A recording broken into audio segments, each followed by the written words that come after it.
Good afternoon, everybody. We're going to start in about 1 minute.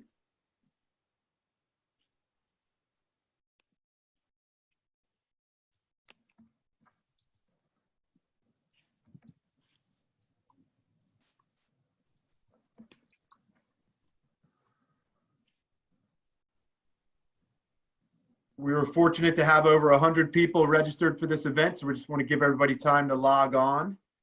We'll start in about 35 seconds.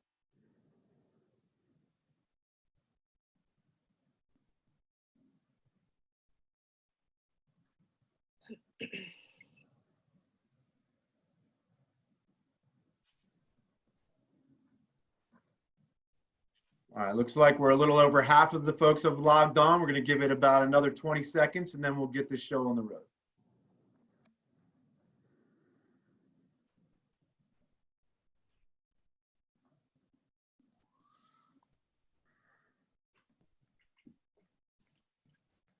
All right, so I have 301. People are still logging in, so I'll talk slowly through the introductions here, give others a chance to keep registering and getting on board. We're very fortunate to have well over 100 registrants for this event, and so it may take a few seconds for everybody to get logged on. But for those of you that are on, thank you for joining what we hope to be a very productive conversation for the next 45 minutes or so. My name is Steve Herron. I'm the president of BrandPoint Services. We are a national general contractor and facility maintenance provider in the United States and Canada. And we're as excited as you are to hear from what we think is just a great panel. Certainly a panel filled with experience. So I would like to cover the agenda off. I'm going to introduce our panelists. I'm going to go around to each panelist after the introductions and get their perspective on the initial question. What are you doing to prepare to get your locations that have been closed back in business, and what unique challenges are you facing? And then once we've gone around and heard from each panelist on that, we'll take questions from the group. So if you've got questions, please do put them into your chat or your Q&A, and we'll start filtering through the questions and try to get as many answers in as we can in the time allotted. So without any further delay, let's get to our esteemed panelists. First panelist I'd like to introduce, with a beautiful sunset behind him, is Barba. Peter's the Senior Facilities Manager for Capital One and has been for the past 5 years, although he's got over 20 years of experience in construction and facility maintenance. He's a huge Boston Bruins fan, not surprising since he's in Lynn, Massachusetts. And I'm sure he's missing hockey as much as I am. The Flyers were just getting hot, had just beaten the Bruins. And then, of course, things got shut down. So hopefully we'll be seeing hockey soon enough.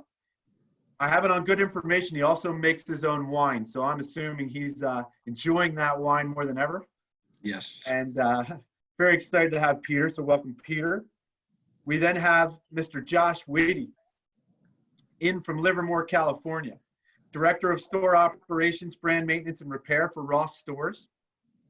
Josh would, I'm sure, proudly tell you all the locations he runs, but he'd probably be even more proud to tell you that he's actually run 2,200 miles in his career and over 100 trail races.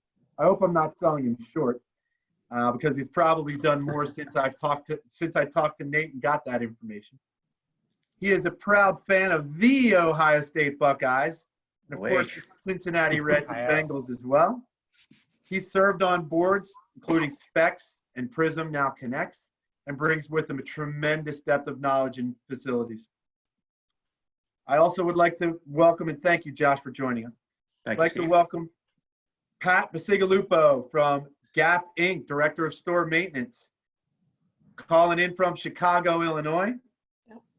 I am going to probably upset Pat when I share that she's been with Gap now for 25 years. Just celebrated her 25-year anniversary with Gap. I think Congrats. She started when she was 16, right after she got her driver's license.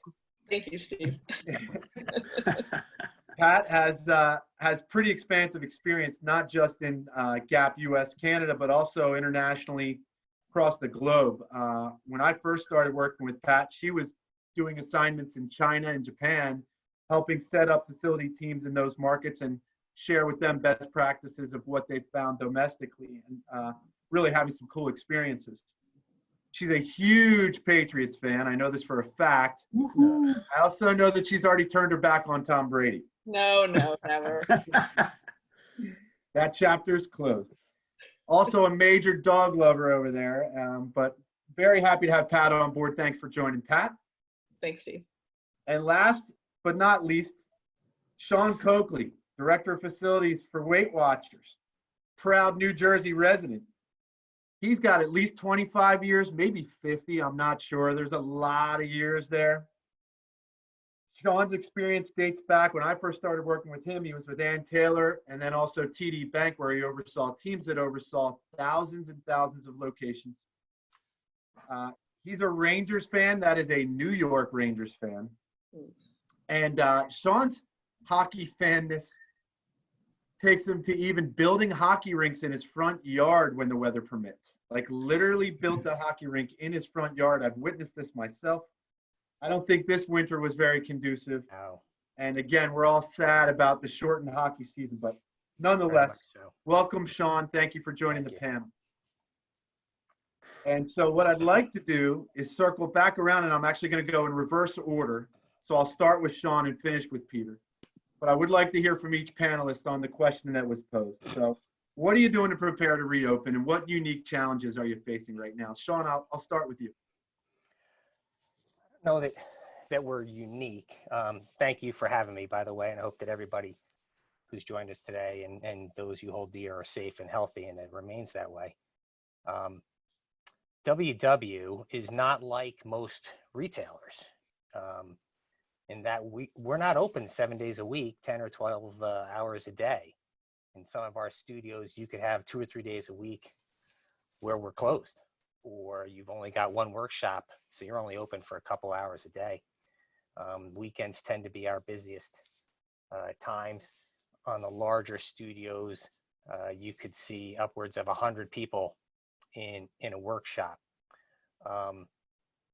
We are like everybody else in that we've closed all of our studios. So between our physical studios and our studio acts, you're talking close to 3,000 sites. I think our last day open was March 8th, so just over a month ago. And I don't know when we're going to reopen. Currently, the date is projected to be the 30th of this month. I don't know if that'll get pushed out or not. And I think that'll be driven by social distancing guidelines.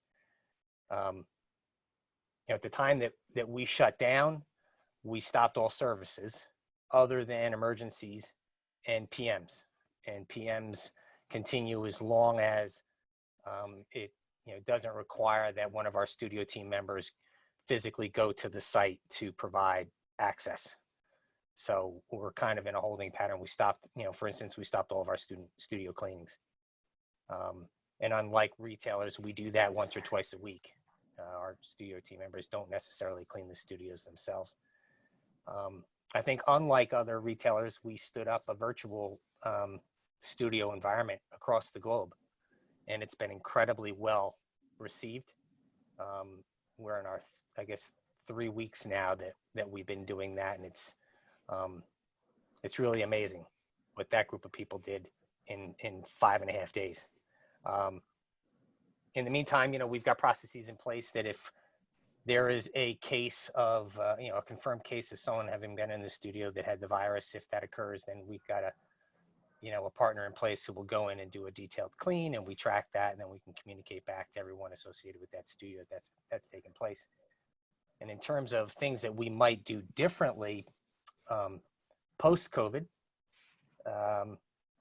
when we know that opening date, our plan is to be in the studios a week prior to that, cleaning them and inspecting and prepping and taking care of anything that might have happened while we were absent.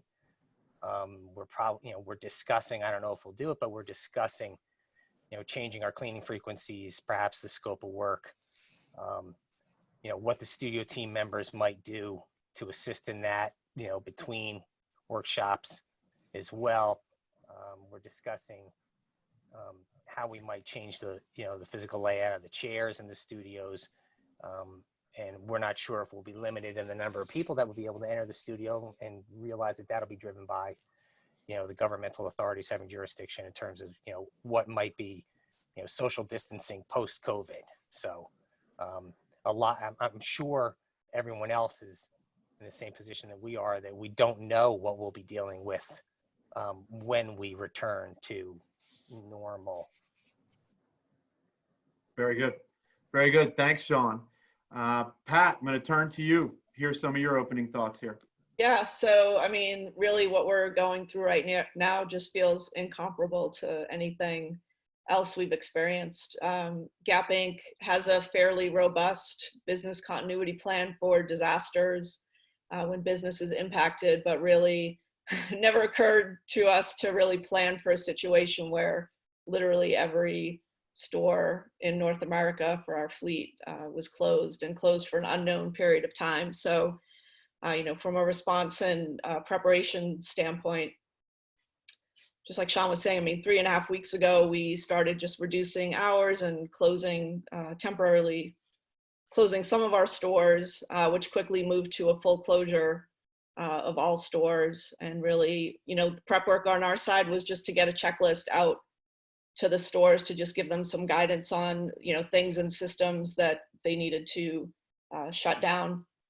We have EMS in a lot of locations, but certainly not 100% of the fleet. So, and that was good for what we thought was going to be maybe a 2 or 3 week shutdown. So now going into an unknown period of time, just trying to think and prepare really, how do you, deal with dark stores? And frankly, we're not really prepared for that.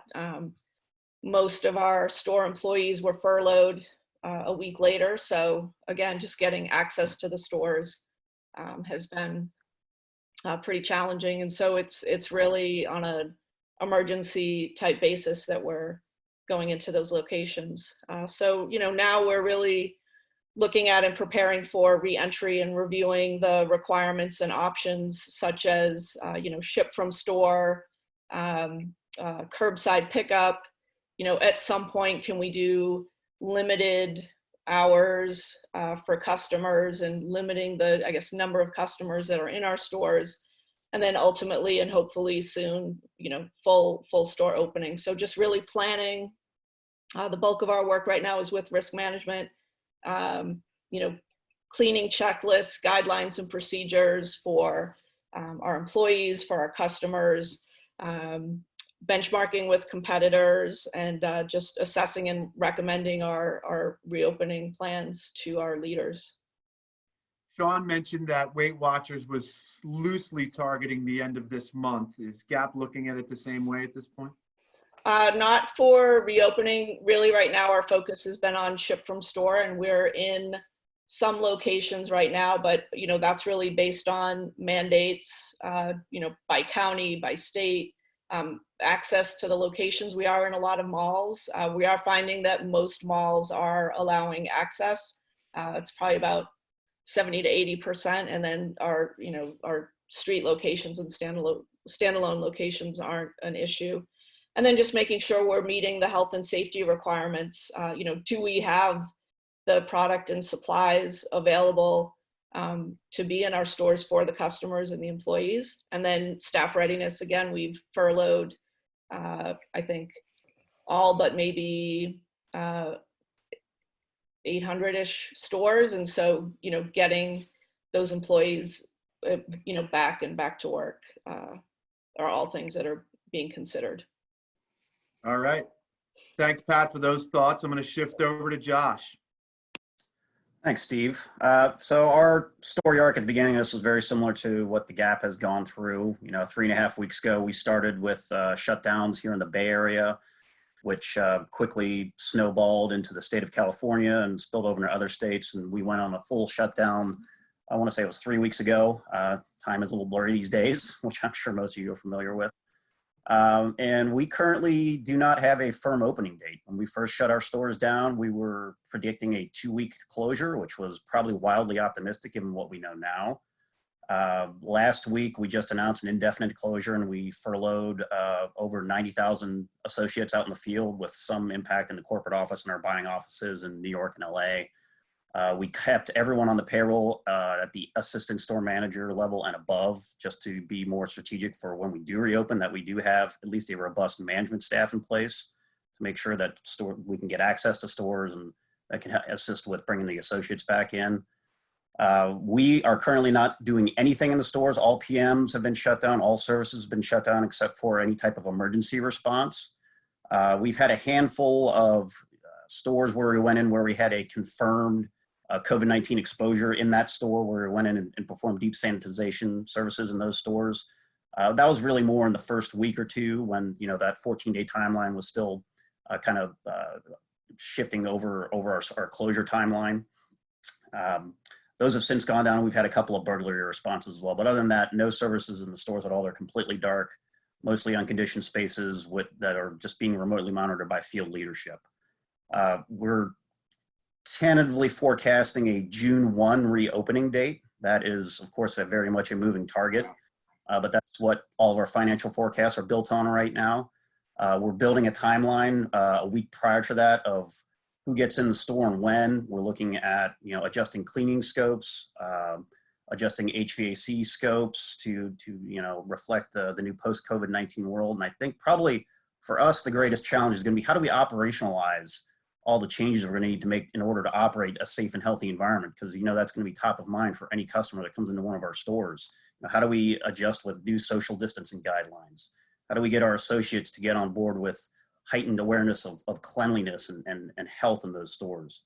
We're looking at, and probably a lot of what other retailers are doing as well, installing hand sanitizers, giving all associates working at the POS systems alcohol wipes to constantly wipe down pin pads and POS screens. Getting fitting room attendants and other associates to actively monitor fitting rooms and restrooms and actively clean those for intraday cleaning, which is something we've never ever done or operationalized as a company. So the challenges are many, and even down to the merchandising level, we're going to have to look at, do we have to re-merchandise a lot of our stores that have been over-merchandised for years in order to comply with social distancing and be cognizant of the fact that people probably aren't going to be really comfortable being stuffed into narrow aisles with lots of merchandise, especially with, immediately following a reopening. So the challenges are many, but we're actively working to try to address those. Yeah, what's jumping out at me and is gives me pause is like, wow, running financial models assuming you're not open till June 1, right? That's still 7 weeks away. Yeah. It doesn't seem like a long ways away, but it really is, and so much can change in that. Our finance folks have been probably not sleeping much in the last couple of weeks, just trying to contingency plan for really something that none of us had any sort of plan, and we were far less prepared than most other retailers from a business continuity standpoint. So while at the same time trying to transition to a 100% remote workforce, which again, something we were not at all prepared for as well. So it's been a challenge on numerous levels. All right, thanks for your perspective there, Josh. Before I get to Peter, we did already have a couple great questions coming in here on the Q&A. Please keep them coming. What do you want to hear from this panel? Feel free to get it into the Q&A and we'll get it filtered and get it through. Peter, let's turn to you. So we're actually, it sounds like we're kind of opposite for the other panelists. We're actually continuing with all of our PMs. We're actually going into all of our closed sites, and we're performing projects that we've had planned, floor replacements and painting and even, furniture. Obviously, the problems that we do have are certain locations we're not allowed to work because of stay-at-home orders. Getting materials is sometimes problematic. We have ordered hand sanitizer stands for our locations in preparation for opening. Just today, I got a request on capacities, so occupancy capacities, and I believe what they're looking at is a strategy to begin opening at some point with reduced capacities. I know here in Massachusetts, a lot of the grocery stores are setting up lines outside, and they're only allowing, I believe it's 20% occupancy. So we've begun, at least collecting the data for that to try and reduce, the number of people that are actually in the space. We do have in place, regular checks on our locations just to make sure that, we don't have any, in fact, we did find a leak, major leak at one of our facilities. So having regular inspections, we do every other week just to kind of keep an eye on things. We still operate ATMs 24/7. So our cleaners are still performing cleaning exercises at the ATMs. So we've, being an essential business in banking, we're trying to stay as close to normal as possible. Obviously, we don't have full staff at our locations, but we are, continuing to manage the real estate. Okay. All right. Thank you, Peter. So we've got some questions coming in. Let me get to open questions. So question, will the CDC be the source of new guidelines for operating procedures? And anybody that's got a comment, just put your hand up and I'll call on you there, panel. I would say, yeah. Yeah. Who else? Okay. Yeah, it's been a challenge. We are primarily relying on CDC guidelines. We are looking at, ASHRAE, OSHA, other sources, but it's primarily been CDC guidelines, and that's been a challenge in itself, right? Because it feels like it changes constantly. It went from, you don't need masks to now it's a recommendation, and what does that mean and what does it look like? So that is kind of our guidance, and just kind of doing the best we can to make sure we're doing the right thing for the customers and the employees and keeping everyone safe with as much knowledge as we have it now. Okay. Any other panelists comment on that one? No. Okay. I would echo Pat and Sean's comments. That's been predominantly our guidance since this thing started. Okay. What the CDC does and act accordingly. All right. I got a question coming in from Michelle. For retailers, will you be supplying masks for employees?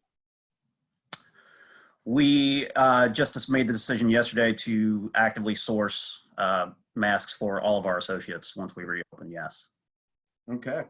Yeah, and we're going back and forth on that right now. Trying to source them. Gap actually was making masks and gowns for Kaiser, a big medical center in California. So, also, do we turn that to, while still providing them for the medical community, do we need to, break some of that off to supply for Gap and for our employees? Yeah, we've actually sourced masks and gloves for our people. As I said, we're still performing some basic functions and PMs and things. So our service technicians and our janitorial staff. So we've already begun doing that. I don't know if they'll be sourcing masks for employees to wear once we start opening the locations. Okay. And we've got a meeting scheduled for next week where we're going to talk about the types of things that we may have to supply to the studios that we've never supplied before. Mm-hmm. I'm sure that'll be one of them. Yeah. Yep. All right, got a question from Peter. With everyone in multi-site industry quickly adapting to better prepare for the future if events like this should occur, what initiatives will you be implementing at store level that will provide more health safety awareness? For example, installing sneeze guards, dispensers, disinfecting services, curbside pickup stations, etc.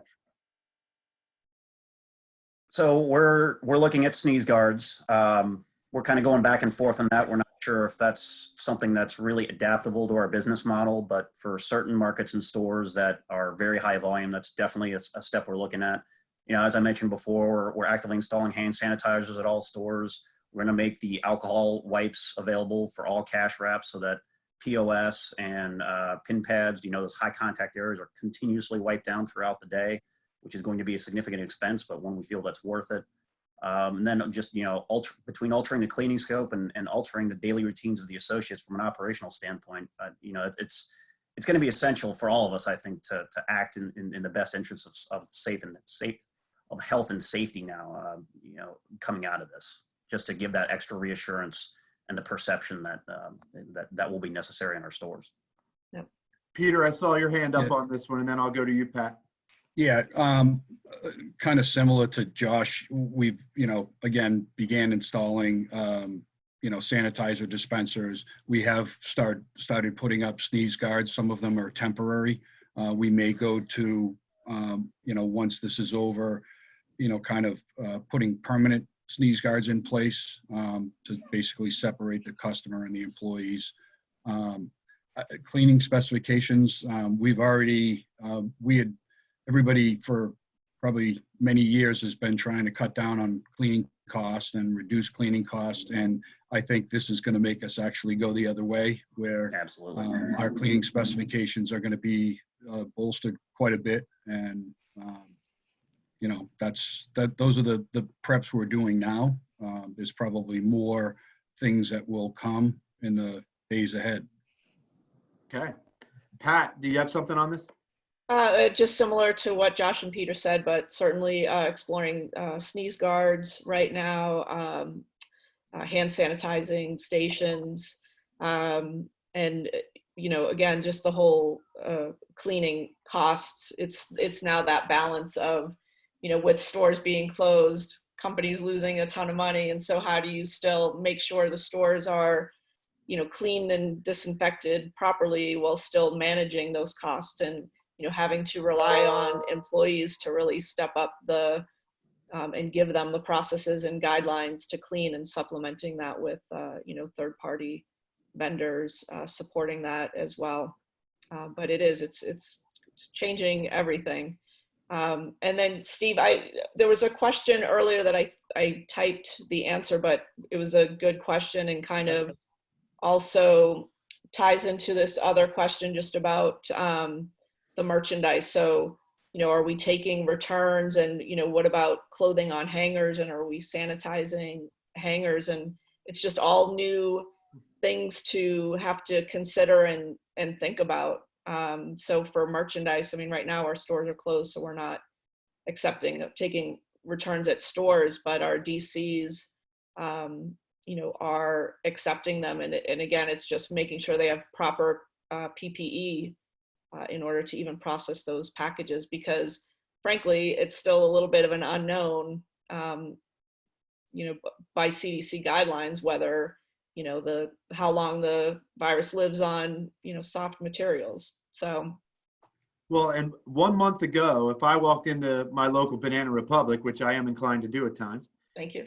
and I tried on a sweater or a shirt or a pair of pants, and I leave it in the dressing room or I hand it to somebody, is that typically just going to, a month ago, 6 weeks ago, that would just get folded and put back on the shelf, It depends on, but yeah, not worn tags on, most likely, yeah. right? So Yeah, I'll say that's something we've only now started discussing as well, and it's a real consideration.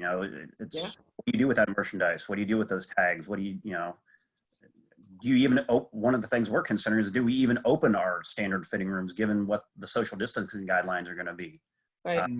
It's all a huge question mark, and it seems like every day there's a new wrinkle that we haven't even considered before Right. in the consideration for reopening it. It's unprecedented.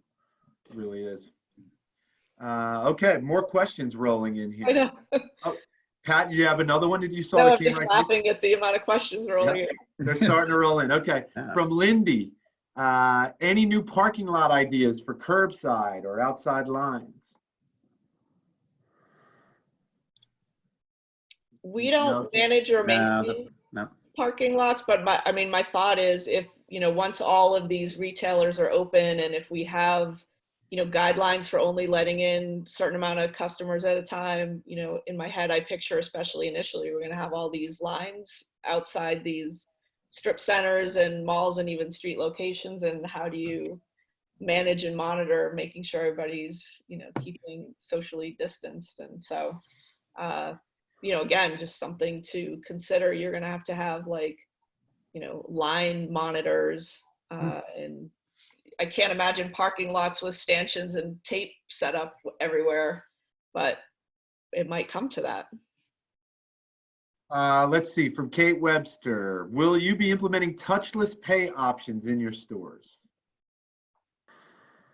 I'm sure, I mean, with being a bank, I mean, I know we've already started to go into cash tap, which is basically tapping the card, and they'll probably expand on that even more. Yeah. Okay. That was a project we had started to explore as kind of like our store of the future type of initiative. It's getting discussed. I don't know how real that's going to be, especially given the the CapEx environment these days. So Yeah. it's probably pretty far off, unfortunately, for us. Okay. Yeah, I'm probably in the same boat as you, Josh. Yeah. All right, from Scott, has anyone looked at adding UV lighting for sanitation? Mm, I Thinking did some about it. inquiries, did a little bit of research. Yeah. I don't think that's practical, especially from a cost standpoint. But I don't know if you guys have explored that at all. Yeah, we have a sort of a subgroup that's reviewing all environmental protection, and that's one of the things. Yeah. At this point, it's just an explore, but from our cost perspective, probably not. Yeah. All right, let's see what else here. Panel question, as we cannot control what our product or packaging was exposed to once it leaves our stores, has anyone given thought to suspending returns altogether? Oh yeah, I think that was kind of the one I was referencing Okay. earlier. Yeah, sorry. Yeah. I jumped in. Yeah, no worries, Pat. All right, what is your opinion on sale employees? This is from Douglas. What is your opinion on sale employees' interactions with customers? For example, showing product and consultations in light of social distance. That's going to be a challenge. You'd have to maintain that 6-foot distance right now. And so can you make that work? Sure. But, how you do that it's going to be interesting. Josh, you have a thought on this one? That again falls into that operational bucket where it's yet another wrinkle that we have to investigate as we reconsider how we operate as a business. Most of our in-store associates, our model isn't terribly consultative, where we don't have a lot of associates out on the floor actively engaging on a one-on-one basis with the customer. So it's not as big an issue for us, but it will be. And then to Pat's point, it's just, how do we even address this? It's still largely unknown, but it is yet another topic, another point of discussion. Yeah, our intermix locations are, really heavy on that stylist and that client interaction. And sure. so, it may be something where that stylist is just sending the merchandise to the customer's home and they're just doing a virtual try-on session. And then just, the customer sends back what they don't want. Obviously, for like a Banana Republic, we're not going to do something like that, but yeah, all things that we still have to consider. Peter, your situation is probably unique in that you've got to interact, but that transaction that you're having right now is happening face to face, correct? Right. And that's where, and it's funny, the sneeze guards, there's another question on sneeze guards. And yeah, I don't know the number off the top of my head, but I believe in 2 weeks, we installed somewhere around 150 sneeze guards, temporary sneeze guard locations. I mean, we have some locations that have bullet resistant glass, which kind of works for us. Drive-ups, we're utilizing the drive-ups more. But you even get into the, sliding the laptop to show somebody how to configure their bank account on their computer. Those tight situations are going to be difficult. The signing of loan documents and things like that are, generally done. Yeah, you could probably do it in a larger conference room. Does that change our design in the future? It possibly could. Yeah, we were just talking, I was in a meeting this morning on, talking about the physical space, real estate leases and such. And, we think that more and more people will start to utilize DocuSign just because you don't have to physically touch it and then pass it back and forth. And, within a studio, one of the really fantastic things about WW is this sense of community. And you get that by being physically present with each other. And when you come for a workshop, there's a wellness check-in, and it is literally, you're talking one-on-one with someone, as you weigh in, how are you doing? How was your week? What are you struggling with? That kind of stuff in a supportive manner. And I'm not sure how we're going to do that post-COVID, but it is, one of the most powerful aspects of attending a workshop is that interaction and support network that you get from that community. Well, go ahead, Pat. Did you have a thought on this as well? Well, just tagging on to sort of what Peter was saying and Dennis's question about sneeze guards, where local Board of Health and city inspectors are requiring them, just that challenge of the local requirements versus, state and federal. So, we have a sort of another team looking at like local government, trying to capture and keep track of all those different government requirements and local requirements. And so, of course, we're going to, follow whatever requirements are needed in our stores. So yeah, we would have to install sneeze guards where required. Well, and Pat, you mentioned a ship from store that I wanted to circle back to at 1.2. Yeah. How does that change things, and how do you know which store you're shipping from? So the ship from store, they know where all of the inventory is, and so the stores will get sort of a list of addresses and merchandise that they need to, process, put together and ship out. So, really looking at the different mandates for each state, where we had the most inventory in those stores, and could we get in them, and then do we have the cleaning supplies and the safety requirements to allow our employees to get into those stores.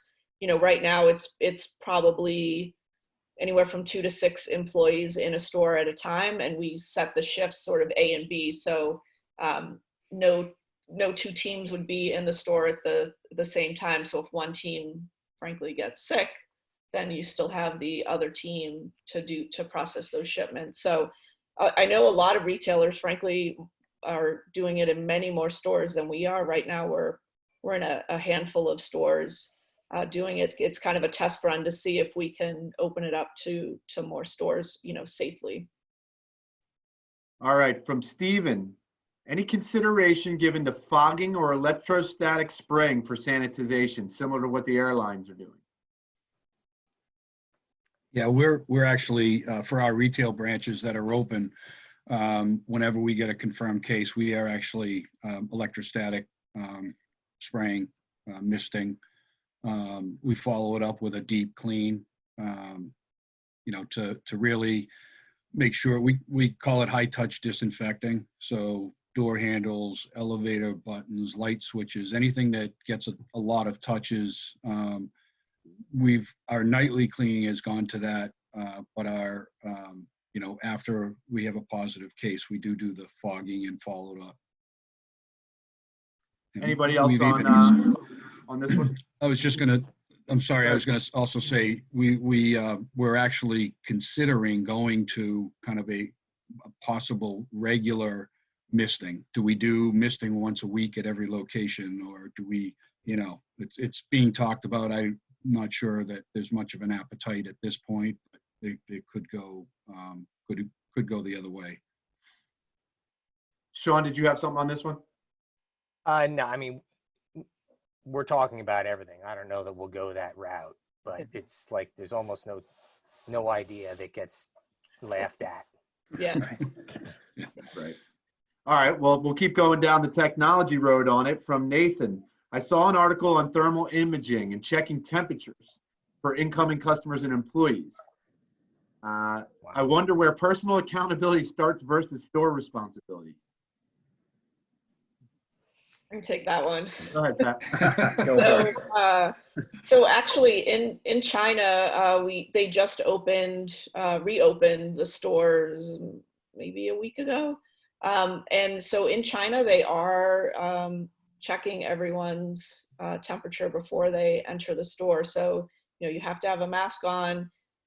They're taking your temperature. We of course explored doing that for whether it's customers or employees, and we're not going to do that in stores. We're asking the employees to, check their temperature before coming to work. We are going to supply them with the, strip thermometer if they don't have a thermometer at home, and just ask them if they do have a temperature, if they're not feeling well, then, not to report to work. But we didn't feel that it was right or appropriate to, check everyone's temperature, whether it's customer or employee, as they enter the store. So. Anybody else on this one?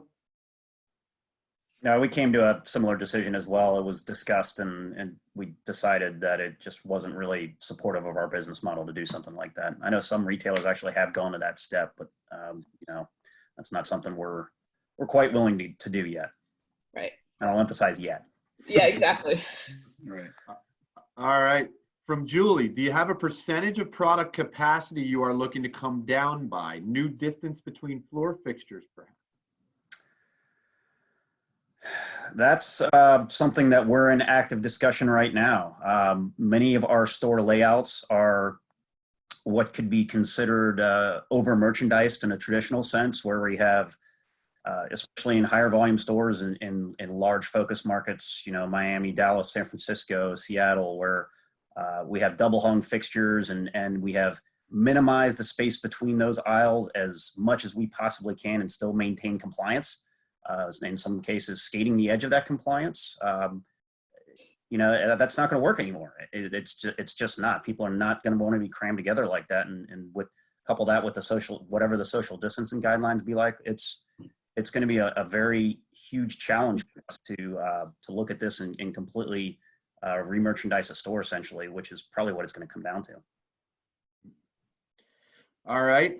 From Mary Lou, will you be leveraging the use of overhead audio messaging or displays to remind customers of CDC recommendations, such as maintaining 6 feet distance from others, wearing a mask, any other crowd control methods? I would imagine we'll probably use signage. I mean, Yeah. I know in my studios we don't Yeah. have audio systems, but I would think that kind of signage will be just like any other kind of signage that retailers use for wayfinding. Yeah, that's exactly, to Sean's point, that's exactly what we're doing right now. Is the signs team is actively engaged in redrawing the planos for what the post COVID-19 world looks like from a signage perspective, and that's where we'll focus. We don't have the infrastructure in place to do like audio cues or audio reminders like that, so we have to rely on our signage to do that for us. Same. Yeah, we're actively, in fact, they've already started producing floor discs Mhm. for, social distancing, with their own message, Yep. marketing, obviously. So yeah, they've already begun putting those in place and in all the queue lines. Well, and Peter, that's a good transition here, as we've only got a few minutes left. You are in the unique situation that you've got part of your fleet that it has been closed down, but a good part of your fleet's open. Right, right. Anything to share there on what's happening in real time with your open environments? As I said earlier, we've put up sneeze guards at 150 or so locations. When we get a call for a positive, an employee or some customer that's a regular customer and they've tested positive, we go in and we do mistings and deep cleans. Yeah, it's a ongoing battle. Knock on wood, it's been a couple of slow days. I'm hoping that's a trend. Let's hope so. And so here we are with 1 minute left. I'll use that transition to plug our next webinar. 2 weeks from now, BrandPoint will be holding another webinar just like this one. But the topic will be more revolving around the challenges in the open stores, how we're keeping employees and clients as safe as possible in this new reality. So if you got a kick out of this today, learned anything, we will have another great panel together in 2 weeks and have a similar discussion. But I really want to thank this current panel. Could not be more pleased with the participation, with what you shared. Josh, Peter, Pat, Sean, thank you so much from the bottom of my heart for joining us for this and taking out the time and sharing your thoughts. Really deeply appreciate it. And thank you, everybody, for joining. Be Thank you. safe, everybody. Thanks, everybody. Everybody be safe Yeah. and have a great rest of your day. You too. Thank you.